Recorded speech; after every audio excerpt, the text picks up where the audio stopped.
استاد تفسیر و حدیث و سابق ناظم جامعہ اسلامیہ کاشف اورنگ آباد کو بڑے ادب و احترام کے ساتھ اس شعر کے ساتھ آواز دے رہا ہوں کہ محمد کا دیوانہ کم بولتا ہے، کہ محمد کا دیوانہ کم بولتا ہے مگر بات سب محترم بولتا ہے۔ چلے آؤ جنت کا راستہ یہی ہے، چلے آؤ جنت کا راستہ یہی ہے، محمد کا نقش قدم بولتا ہے۔ میں بڑی ادب و احترام سے استاد محترم حضرت مولانا معیز الدین صاحب فاروقی ندوی دامت برکاتہم العالیہ سے ادباً التماس کرتا ہوں کہ ہم سب کو اپنے ناصحانہ کلمات سے مستفیض فرمائیں۔ الرحیم الف لام را کتاب انزلناه الیک لتخرج الناس من الظلمات الى النور بإذن ربهم إلى صراط العزيز الحميد۔ وقال النبي صلى الله عليه وسلم بدأ الإسلام غريبا فسيعود كما بدأ فطوبى للغرباء الذين يصلحون ما أفسد الناس من سنتي من بعدي أو كما قال عليه الصلاة والسلام۔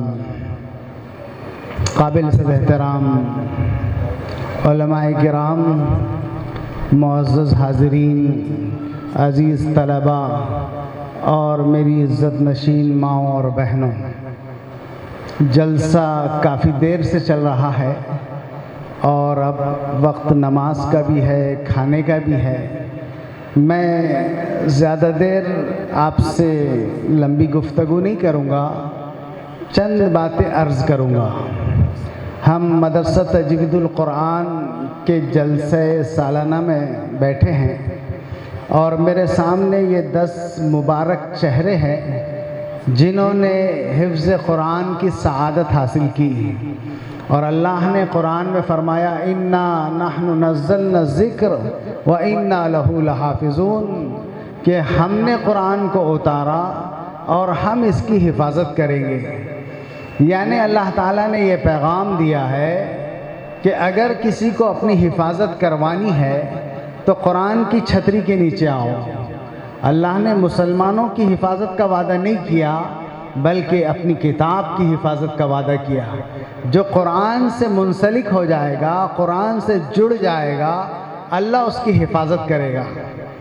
محترم دوستو، بزرگوں، بہت سے علماء سے آپ نے بات سنی ہے، لیکن میں ایک بات آپ سے عرض کر دوں کہ ہم حالات کو میڈیا کے عینک سے نہ دیکھیں، ہم حالات کو جو لوگ بتانا چاہ رہے اس کی نگاہ سے نہ دیکھیں، بلکہ حالات کو دیکھیں قرآن کی نگاہ سے، تو انشاءاللہ آپ کو بہت راستہ ملے گا اس میں۔ بہت حالات تنگ رہے، مشکل رہے، مصیبت میں رہے انبیاء کرام، لیکن میں ایک واقعہ آپ کو حضور اکرم صلی اللہ علیہ وسلم کا سناؤں گا جس سے آپ کو ایک طاقت محسوس ہوگی، ایک قوت محسوس ہوگی کہ آخری نبی محمد الرسول اللہ صلی اللہ علیہ وسلم پیدا ہوئے تو یتیم پیدا ہوئے تھے، اور ابھی 6 سال کی عمر کو نہیں پہنچے تو اللہ نے ماں کا سہارا بھی اٹھا لیا۔ ابھی 8 سال کی عمر کو نہیں گئے تو آپ کے دادا کا سہارا اٹھا لیا گیا۔ اللہ تعالیٰ نے حضور کو سہاروں پہ جینا ہی نہیں سکھایا تھا، چنانچہ 40 سال کی عمر میں آپ پر وحی نازل ہو گئی، اقرأ بسم ربک الذی خلق خلق الانسان من علق اقرأ وربک الاکرم الذی علم بالقلم علم الانسان ما لم یعلم۔ یہ 5 آیتوں نے محمد ابن عبداللہ کو محمد الرسول اللہ بنا دیا تھا۔ اب آپ پیغمبر بن گئے، نبی بن گئے، رسول بن گئے۔ اب آپ کی کوئی بات کا انکار کرتا تھا تو اپنی دنیا اور آخرت تباہ کر لے۔ تو میرے دوستو، آپ نے دعوت کا کام شروع کیا، رفتہ رفتہ قوم دشمن ہو گئی، خلاف ہو گئی، پورے سب طرف سے مخالفتیں بڑھ گئی، اور ایک مرتبہ تو ایسا بھی ہوا کہ ابو طالب جو آپ کے چچا محترم تھے، ان کا بڑا سپورٹ تھا ظاہراً، سارے قوم مل کر آ گئی، سارے قبیلے، ساری قوم، اور ابو طالب سے کہا کہ اپنے بھتیجے کو منع کر دو کہ وہ دین کی تعلیم اور دین کی تبلیغ بند کر دے، ورنہ ایک نہیں 100 قبیلے تم پر حملہ کر دیں گے۔ اور قبیلے بنو ہاشم کا ہم قلع قمع کر دیں گے۔ ابو طالب جیسے طاقتور آدمی کے بھی پیر اکھڑ گئے اور انہوں نے سمجھا کہ اتنی قوم کا مقابلہ کرنا میرے بس کی بات نہیں، میرے خاندان کے بس کی بات نہیں۔ چنانچہ ایک دن انہوں نے حضور اکرم صلی اللہ علیہ وسلم کو بند کمرے میں بلایا اور کہا، اے محمد، تمہاری قوم آئی تھی اور انہوں نے ایسا ایسا کہا، تم مجھ پر بھی رحم کرو اور اپنے آپ پر بھی رحم کرو اور اس کام کو بند کر دو۔ اب میں جو جواب آپ کو سنانا چاہ رہا ہوں اس سے طاقت حاصل کر لیجئے۔ اب ایک سہارا تھا ابو طالب کا، وہ بھی ہٹ گیا حضور کے لیے، دنیا میں کوئی سہارا باقی نہ رہا۔ تو آپ نے کہا چچا محترم سے، یا اے چچا جان، کان کھول کر سن لو، لو وضع الشمس فی یمینی، خدا کی قسم یہ قوم توڑ کر سورج میرے سیدھے ہاتھ میں رکھ دے، والقمر فی یساری، اور چاند توڑ کر بائیں ہاتھ میں رکھ دے، الا ان اترک ھذا الامر، کہ میں اس دین کو چھوڑ دوں، ما ترکت، خدا کی قسم نہیں چھوڑوں گا یہاں تک کہ اللہ اس دین کو غالب کرے یا محمد کی جان چلی جائے۔ دو ہی بات ہونے والی ہے، یا تو دین غالب ہوگا یا محمد دنیا سے جائیں گے۔ وہ کلمات تھے جس نے عرب و عجم میں اور پوری دنیا میں اسلام کے جھنڈے کو بلند کر دیا۔ ہمارے یہ نوجوان ورثۃ الانبیاء ہے اور انبیاء کی وراثت انہوں نے یہ ہمت لی ہے، یہ حوصلہ لیا ہے کہ جتنی باطل طاقتیں اس وقت پورا زور لگا دے رہی ہے کہ اسلام کے اس قلعے کو بند کر دیا جائے، اسلام کے اس دھارے کو موڑ دیا جائے، تو یہ بچے بھی اعلان کر رہے ہیں کہ آندھیوں جہاں تمہیں ضد ہے بجلیاں گرانے کی، آندھیوں تمہیں جہاں ضد ہے بجلیاں گرانے کی، ہمیں بھی ضد ہے وہیں آشیانہ بنانے کی، وہیں آشیانہ بنائیں گے۔ حجاب تم اتار دینا چاہتے ہو، ہماری ٹوپی اور پگڑی اتار دینا چاہتے ہو، انبیاء نے ہمیشہ راستہ موڑا ہے، وہ راستے کے ساتھ اور جو ہے حالات کے رخ پر بہنا سیکھا ہی نہیں ان لوگوں نے، انہوں نے حالات کو موڑا ہے۔ اقبال نے کہا، تندی باد مخالف سے نہ گھبرا تو اے خواب، یہ تو چلتی ہے تجھے اونچا اڑانے کے لیے۔ یہ حالات تم کو اونچا اڑائیں گے انشاءاللہ۔ میرے دوستو، یہ تجوید القرآن، یہ مدارس اسلام کے قلعے ہیں، اسلام کے یہ مرکز ہے۔ اس لیے تو باطل نے سمجھا ہے نا کہ یہ چٹائی پر بیٹھنے والوں کو دبا دیا جائے، مرکز نظام الدین کو بند کر دیا جائے تو ہم شاید جیت جائیں گے، لیکن کہاں تم بند کر پاؤ گے؟ توحید کی امانت سینوں میں ہے ہمارے، آسا نہیں مٹانا نام و نشاں ہمارا۔ ہم ہر جگہ نظر آئیں گے تم کو، جتنا بند باندھنا چاہو گے تم، اتنی تیزی سے اسلام پھیلے گا میرے دوست۔ ابھی آپ نیٹ پر چیک کر لینا جا کر، انٹرنیٹ پر، کہ دنیا میں سب سے تیز پھیلنے والا مذہب کون سا ہے، پھر مجھ سے کہنا۔ اسلام کا جو گراف ہے اس کے بہت دور دور تک کہیں بھی کرسچینٹی اور کوئی مذہب نہیں ہے، اتنا دبا رہے پوری دنیا میں، اللہ اتنا ابھار رہا ہے، اتنا ابھار رہا ہے۔ اللہ کے نبی نے اپنی پیشن گوئی میں فرمایا تھا کہ لا یبقى علی وجہ الارض بیت مدر ولا وبر، کہ دنیا کی سرزمین پر ایک کچا پکا مکان ایسا باقی نہیں رہے گا الا ادخلہ اللہ ھذا الدین بعز عزیز او ذل ذلیل، کہ اللہ تعالیٰ اس دین کو داخل کر کے رہے گا، عزت والا عزت سے قبول کرے گا، ذلیل ناک رگڑ کے قبول کرے گا۔ میرے دوستو، یہ بچے ہیں نا، یہ جو بیٹھے ہیں میرے سامنے، یہ آنے والا مستقبل ہے۔ اور آپ کو بتاؤں، جو جتنا کٹر ہوتا ہے اسلام کے خلاف، اللہ اس کے گھر میں اسلام داخل کر دیتا ہے۔ حضرت عمر تلوار لے کر نکلے تھے، 5 سال حضور کی دشمنی میں گزاری انہوں نے، اور ایک دن جب بالکل آپے سے باہر ہو گئے، تلوار لے کے نکلے کہ آج محمد کا قتل ہی کر دوں۔ راستے میں حضرت نعیم ملے، کہا عمر کہاں جا رہے ہو اتنے غصے میں، اتنے طیش میں؟ تو کہنے لگے کہ آج محمد کا قتل کرنے جا رہا ہوں۔ تو انہوں نے کہا ذرا گھر پہ جا کر خبر لو، بہن بھائی ایمان لا لیے، کہاں جا رہے تم محمد کے پاس؟ وہاں سے پلٹے، بہن کے گھر گئے، وہاں حضرت خباب قرآن پڑھا رہے تھے حضرت عمر کی بہن کو اور ان کے بہن بھائی کو۔ آواز حضرت عمر کی سنی، آہٹ قرآن کا وہ نسخہ بہن نے مانڈی کے نیچے چھپا لیا. حضرت خباب بند اندھیری کوٹری میں چھپ گئے. حضرت عمر نے کھٹکا دیا اور پوچھا کائے کی آواز آ رہی تھی؟ تو انہوں نے کہا کچھ نہیں، کوئی بات نہیں تھی. انہوں نے کہا سچ سچ بتاؤ، مجھے سب معلوم ہو گیا کہ تم محمد پر ایمان لا لیے. اور ایک مار ماری سعید کو حضرت عمر نے اپنے بہن بھائی کو زمین پر گر پڑے. عمر 1000 پر کافی تھے، اتنے طاقتور تھے کہ 1000 آدمی بھی ان کا مقابلہ نہیں کر سکتے تھے. بہن بچانے آ گئی تو بہن کو مار کر زخمی کر دیا. بہن لولہان ہو گئی تو بہن کا ایمان جاگ اٹھا اور اس نے کہا ہاں عمر، میں اسلام لا چکی، میں محمد کو مان چکی، جتنا مارنا ہو مار لو. حضرت عمر کا غصہ نیچے آ گیا اور کہا بتاؤ تو صحیح کیا پڑھ رہے تھے؟ انہوں نے کہا نہیں، پہلے غسل کر لو، پاک ہو جاؤ، پاک آدمی قرآن اٹھا سکے گا. نہا کر آ گئے. بتاؤ کیا پڑھ رہی تھی؟ تو انہوں نے وہ آیتیں بتائی سورہ طٰہٰ کی، طٰہٰ ما انزلنا علیک القرآن لتشقیٰ. بس یہ آیتیں سننا تھی کہ عمر نے کہا ہاں ہاں میں ایمان لایا محمد صلی اللہ علیہ وسلم. یہ قرآن کی تاثیر تھی کہ جو عمر ابھی تک اسلام کی دشمنی میں بالکل ایسے غصے میں جو ہے وہ ڈوبے ہوئے تھے، اب اسلام کی محبت میں ڈوب گئے اور کہا اب یہ تلوار محمد کی حفاظت کے لیے ہوگی. میرے دوستو، ہم نے قرآن کو پڑھا نہیں، سمجھا نہیں، پہنچایا نہیں، اس کے نتیجے میں لوگ دشمن ہو گئے ہمارے. افلا یتدبرون القرآن، قرآن کہتا ہے قرآن میں غور و فکر نہیں کرتے ہو. ام علی قلوب اقفالها، دل پر تالے پڑ گئے تمہارے، دل پر مقفل ہو گئے تمہارے، اس لیے تم سمجھتے نہیں ہو، پڑھتے نہیں ہو. تم نے قرآن کو خالی ایک جو ہے برکت کی کتاب سمجھ کے رکھ دیا جزدانوں میں، یا دکان کی افتتاح کے لیے رکھ دیا، یا مرنے والے پر یاسین پڑھنے کے لیے رکھ دیا. قرآن تو ہدایت کی کتاب تھی، قرآن تو لوگوں تک پہنچانے والی کتاب تھی. ہم نے اپنے نبی کو سمیٹ کر رکھ دیا، میرے نبی میرے نبی. وہ میرے نہیں ساروں کے نبی ہیں. وَمَا أَرْسَلْنَاكَ إِلَّا رَحْمَةً لِّلْعَالَمِينَ، ہم نے آپ کو سارے عالم کے لیے رحمت بنایا ہے. خالی ہمارے نبی نہیں، وہ سب کے نبی ہے. وہ قرآن سب کی کتاب ہے. میرے دوستو، یہ بچے قرآن کی تفسیر بھی پڑھیں گے، اس کے معنی بھی پڑھیں گے، اور ایک ایک گھر تک انشاءاللہ تجوید القرآن کے نورانی چہرے گھروں تک اسلام کو پہنچائیں گے.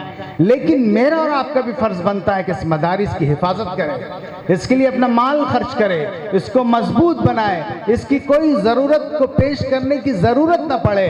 قرآن پاک یہی کہتا ہے وَأَنفِقُوا أَمْوَالَهُمْ فِي سَبِيلِ اللَّهِ، اے مسلمانوں اپنے مال کو اللہ کے راستے میں خرچ کرو.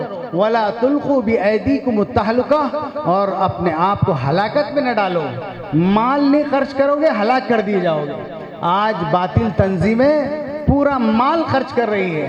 RSS جن کا ایک اسکول آیا تھا آج سے 100 سال پہلے گورکھپور میں، آج ان کے 78,000 اسکول چل رہے ہیں. ایسی نہیں آ گئی حکومت پر، محنت کی انہوں نے، جدوجہد کی. اور اللہ کا یہ قانون ہے وَأَلَّيْسَ لِلْإِنسَانِ إِلَّا مَا سَعَى، انسان کو نہیں ملتا مگر جو وہ کوشش کرے گا. اگر باطل کوشش کرے گا، یہودی کوشش کرے گا، ہندو کوشش کرے گا، تو اللہ دنیا میں اس کو دیں گے نتیجہ. اور اہل حق سوتے رہیں گے، کام نہیں کریں گے، اور اپنے آپ میں سمٹ کر رہ جائیں گے. بس خالی رات بھر جاگیں گے اور دن میں 12 بجے اٹھ کر اپنی تباہی کی داستانیں سنیں گے. تو اللہ تعالیٰ ایسی قوم کی حالت نہیں بدلتے، یاد رکھنا. ان اللہ لا یغیر ما بقوم حتی یغیروا ما بانفسہم، اللہ نے آج تک اس قوم کی حالت نہیں بدلی جسے خود اپنے حالت کے بدلنے کا احساس نہ ہو. ہمارے بچے مولانا سعد عبداللہ صاحب کہہ رہے تھے کہ تباہی کہاں سے آئی ہے. ہمارے بچے نشہ کر رہے ہیں، بچیاں مرتد ہو رہی ہے. موبائل کے اس کلچر نے ہمارے گھنٹوں موبائل بچے اسکرین پر دیکھ کر اپنا ایمان، اپنا حیا، اپنی جو ہے جوانی برباد کر رہے ہیں. اور ماں باپ کو احساس تک نہیں ہو رہا، احساس بھی ختم ہو گیا. تو میرے دوستو، ایسی مجرم قوم کی اللہ مدد نہیں کرتے. ایک ہوتی ہے ایک چیز کی حقیقت اور ایک چیز ہوتی ہے صورت. اگر یہ مجمع میں کہا جائے کہ ایک شیر آ گیا یا کوئی سانپ ہی نکل گیا تو پورے مجمع میں بھگدڑ مچ جائے گی. حقیقت ہے سانپ کی، کاٹا تو مر جاتا ہے. اور ایک سانپ ہے کاغذ کا بنا ہوا، تو یہ چھوٹے بچے بھی کھیلیں گے اس سے. وہ تصویر ہے. وہ ہم آج اسلام کی تصویر اٹھائے ہوئے ہیں، حقیقت نہیں ہے ہمارے پاس. صحابہ کے پاس حقیقت تھی، ان کے پاس حقیقت تھی. اللہ کے راستے میں شہید بھی ہوئے تو گرتے گرتے کہا فزت ورب الکعبہ، رب کعبہ کی قسم میں تو کامیاب ہو گیا. ایک چھوٹے سے پستخط صحابی جن کے کپڑوں میں پیوند لگے ہوئے ہیں، رستم کے دربار میں گئے، جو زمانے کی سپر پاور تھا، سب سے بڑی طاقت تھی. اس بادشاہ کی آنکھوں میں آنکھیں ڈال کر کہا، جب بادشاہ نے پوچھا کیوں آئے ہو، کیسے آنا ہوا، وہ سمجھا آئے ہوں گے کوئی ریزرویشن مانگنے کے لیے، کوئی بھیک مانگنے کے لیے. آج مسلمان جیسے کاسے گدائی لیے حکومت کے سامنے ہے کہ مجھے یہ دے دو، مجھے یہ دے دو، فقیر بن گیا. تو انہوں نے کہا، حضرت ربیع ابن عامر نے، اللہ ابتعثنا، اللہ نے ہم کو بھیجا ہے، لنخرج العباد من عبادت العباد الى عبادت اللہ تعالی، کہ ہم بندوں کو بندوں کی بندگی سے نکال کر ایک اللہ کی غلامی میں لے کر جائیں. وَمِن ضِيقِ الدُّنْيَا إِلَى صَاعَتِهَا، لوگوں کو دنیا کی تنگیوں سے نکال کر اس کی کشادگی عطا کر دے. وَمِن جَوْرِ الْأَدْيَانِ إِلَى عَدْلِ الْإِسْلَامِ، ہم لوگوں کو دنیا کے مذاہب کے ظلم و ستم سے نکال کر اسلام کا انصاف دینے کے لیے آئے. اور کہا، اے بادشاہ سلامت، جیسے تیری قوم شراب سے اور لڑکیوں سے محبت کرتی ہے، میری قوم ویسی موت سے محبت کرتی ہے. میری قوم ویسی موت سے محبت کرتی ہے. اور آج ہم موت سے ڈرنے لگ گئے ہیں، موت سے گھبرانے لگ گئے. اور حضور کی وہ پیشن گوئی 1400 سال پہلے آپ نے فرمائی تھی کہ ستدعا علیکم الامم، تم پر قومیں ایسی ٹوٹ پڑے گی کل آکلتی علی القصعہ، جیسے بھوکے دسترخوان پہ ٹوٹ پڑتے ہیں. ایسے لوگ تم کو نوالا بنائیں گے، تمہاری دھجیاں اڑا دیں گے، تمہارے قتل کی داستانیں ہوں گی. حضور نے فرمایا تھا. تو صحابہ نے تعجب سے پوچھا تھا، انحن قلیلون یا رسول اللہ، یا ہم اس وقت تعداد میں کم ہوں گے؟ تو آپ نے کہا، لا بل انتم کثیرون، نہیں تعداد میں بہت زیادہ ہوں گے. ولیکن غصان کا غصاء السیل، لیکن سمندر کے جھاگ کی طرح بے وزن ہوں گے. تو صحابہ نے پوچھا، لماذا یا رسول اللہ، ہماری ایسی حالت کیوں ہو جائے گی؟ تو آپ نے جواب میں فرمایا تھا، ادخل فی قلوبکم الوہن، تمہارے دلوں میں وہن بیٹھ جائے گا، وہن. تو صحابہ نے پوچھا، وما الوہن یا رسول اللہ، یہ وہن کیا چیز ہوتی ہے؟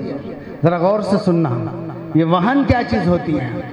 تو آپ نے فرمایا تھا، حب الدنیا و کراہیت الموت، دنیا کی محبت تمہارے دل میں بیٹھ جائے گی اور موت سے گھبرانے لگو گے تو تمہاری یہ حالت ہو جائے گی. اگر ہمارے دل میں شہادت کا جذبہ نہیں ہے تو حضور نے فرمایا وہ دل منافق کا دل ہے. اگر ہم کو مرنے کا ڈر لگنے لگا ہے تو ہم منافق ہیں اللہ کے رسول کی زبان میں. جگر مراد آبادی نے کہا تھا نا کہ حق کے خاطر جو جیتے ہیں مرنے سے کہیں ڈرتے ہیں جگر، حق کے خاطر جو جیتے ہیں مرنے سے کہیں ڈرتے ہیں جگر، جب وقت شہادت آتا ہے دل سینوں میں رقصاں ہوتے ہیں. ایک مسکان نے ایک آواز لگائی حق کی، 400-500 کا مجمع قدم روک دیا. ایک آواز تھی وہ حق کی آواز جس نے باطل میں لرزہ پیدا کر دیا تھا. ایسے ہی حق والے مرنے سے نہیں ڈرتے، وہ تو موت کو اپنی بہت بڑی کمائی سمجھتے ہیں. تو میرے دوستو، ہمارے طلبہ کے اندر یہ جذبہ ہو، قرآن ہو، علم ہو تو یقین مانو آپ باطل کی طاقتیں مکڑی کا جالا ثابت ہوگی. مکڑی کا جالا، اللہ کو دیر نہیں لگے گی ان کو ختم کرنے کے لیے. اللہ نے کہا لقد کان فی قصصہم عبرۃ لأولی الالباب، قرآن میں بہت سے واقعات بیان کیے گئے اور اس میں بتایا اس میں عبرت ہے عقل رکھنے والے کے لیے. دنیا میں فرعون آیا، حامان آیا، شداد آیا، قوم عاد آئی، سمود آئے اور سب نے کہا انا ربکم الاعلی، ہم تو بڑے خدا بن گئے، ہم بہت پاورفل بن گئے، ہم سپر پاور بن گئے. کیا انجام کیا اللہ تعالیٰ نے؟ فرعون کو پانی میں ڈبا کر مار دیا. کہنے لگا اس وقت ڈوبتے وقت کہنے لگا آمنت برب موسیٰ و ہارون، میں ایمان لایا موسیٰ اور ہارون کے رب پر. اللہ نے کہا آلان وقد عصیت من قبل، ارے نالائق اب ایمان لاتا ہے. اس سے پہلے تو بڑی نافرمانی کی، اس کا پورا فوج سمیت اس کا نام اور وجود مٹا دیا اللہ تعالیٰ نے۔ ایسے کئی واقعات ہیں، عاد اور سمود جو پہاڑوں کو تراش لیتے تھے، ان کو اللہ نے زمین کی خاک چٹا دی، تو یہ معمولی لوگ جو گوبر کو اپنا عزیز رکھنے والے اور جو ہے پیشاب کے پینے والے اور جو ہے جن کے پاس طہارت کا کوئی تصور نہیں، یہ ہم کو آنکھیں دکھا رہے ہیں۔ یقین مانو آپ کے اندر صفات پیدا ہو جائے تو اللہ تعالیٰ کو دیر نہیں لگے گی ان کو زمین کی خاک چٹانے کے لیے۔ وَمَا أَرْسَلْنَا عَلَيْهِمْ جُنْدًا مِّنَ السَّمَاءِ، اللہ نے قرآن میں کہا ہم جب کسی قوم کو ہلاک کرنا چاہتے تو آسمانوں سے کوئی لشکر نہیں بھیجتے، کوئی بیڑی بحریں نہیں بھیجتے، کوئی آسمان سے جنگی۔ اپنے شہر سے جڑی ہر خبر جاننے کے لیے جڑے رہیں میری آواز نیوز 24 لائیو کے ساتھ، اور میری آواز نیوز 24 کو لائک کریں، شیئر کریں، سبسکرائب کریں۔